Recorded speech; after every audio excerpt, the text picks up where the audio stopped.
Вітаю! Сьогодні поговоримо про кашель у дітей під час застудних захворювань. Чим і як лікувати, і чи варто робити це взагалі. Отже, у дитини гостра респіраторна інфекція, з'явився сухий чи вологий кашель, це непокоїть батьків і викликає природне бажання допомогти всіми засобами малечі. Оптимальний варіант – звернутися за порадою до лікаря, аби той з'ясував причину кашлю. Адже кашель – це не самостійна хвороба, а лише один із симптомів захворювання. Далі, після встановлення діагнозу, лікар призначить відповідне оптимальне лікування. Але в житті відбувається за тих чи інших причин не завжди так. Батьки можуть спиратися або на власний досвід попереднього лікування дитини, так? Або можуть йти за порадою не до лікаря, а до провізора в аптеці, або довіряють рекламі, яка говорить про те, що як тільки з'явився кашель, його необхідно лікувати. Або, наприклад, питають поради у сусідів, знайомим, яким допоміг якийсь чудодійний засіб минулого разу.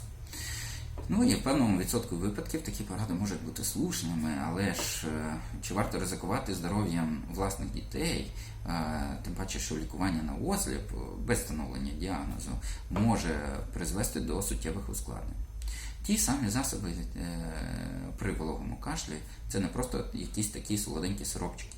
Вони можуть бути небезпечними для дітей молодшого віку. Справа в тому, що у таких діточок дихальні м'язи є слабшими.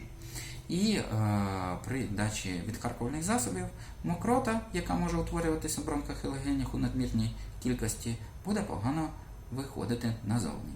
І це може призвести до розвитку ускладнень. Інша ситуація. У дитини вологий кашель, а вона приймає протикашльові засоби, тобто ліки від сухого кашлю, що сприяє тому, що мокрота накопичується, якщо вона там є, вона накопичується в бронхах і легенях, ну і може призвести до такого захворювання серйозного, як пневмонія. Ну і найбільш невдала комбінація – це комбінація лікарських засобів, яка призводить у більшості випадків до розвитку якихось проблем у дитини.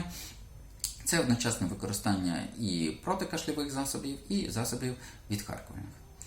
Ну і, відповідно, у вас може виникнути резонне запитання, чи варто їх здавати взагалі при застудних захворюваннях. І дійсно, більшість асоціацій педіатрів світу для лікування гострих респіраторних інфекцій у дітей рекомендує лише збільшити кількість рідини і зволожувати повітря. Ну, а ліки для чи від кашлю має призначати лікар. А ще у дітей молодшого віку досить часто кашель виникає внаслідок затікання слизу по задній стінці ротоглотки. І тоді це вже зовсім інша історія. А як же інгалятори? Про це в наших наступних сюжетах. Тож, залишайте ваші запитання у коментарях під даним відео. Підписуйтесь на мій YouTube канал. Бажаю всім здоров'я!